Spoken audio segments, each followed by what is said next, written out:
एक लड़का जो जूडो सीखना चाहता था, लेकिन प्रॉब्लम ये थी कि उसका एक बायां हाथ नहीं था। वो जापानीज मास्टर के पास गया और उनसे बोला, मुझे जूडो सीखनी है। एक हाथ नहीं था, लेकिन फिर भी उस मास्टर ने उसको रख लिया और बहुत ही अच्छे से उसे ट्रेनिंग दी।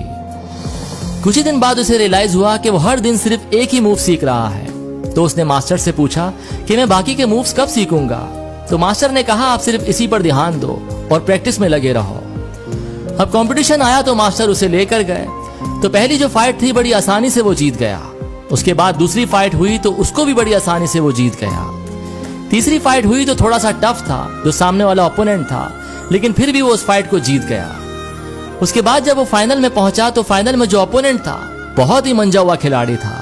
जैसे ही फाइट स्टार्ट हुई तो इजीली उसे हरा रहा था। जो रेफरी था उसने कहा, ये फाइट यहीं खत्म कर देनी चाहिए क्योंकि आगे खेल नहीं पाएगा, जीत नहीं पाएगा। जो कोच था उसने कहा, थोड़ा वेट करो और देखो कि क्या होता है। अब जो फाइट स्टार्ट हुई तो उसने वही मूव लिया और बड़ी आसानी से उसको पटक कर हरा दिया। बहुत खुश हुआ टूर्नामेंट जीतकर, लेकिन कहीं ना कहीं कंफ्यूज भी था कि मैंने एक ही मूव में इतने बड़े खिलाड़ी को कैसे हरा दिया। वो मास्टर के पास गया और उनसे पूछा कि मैंने ऐसा कैसे कर दिया। तो मास्टर ने कहा, पहली बात तो ये कि आपने जो मूव सीखा था वो बहुत ही रेयर है।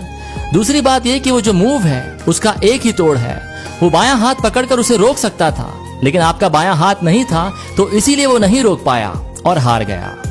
तो ये कहानी हमें बताती है कि जो हमारी कमियां हैं उन्हें हमें अपनी स्ट्रेंथ बनाना है और जो हमें नाकाम देखना चाहते हैं उन्हें कुछ करके दिखाना है।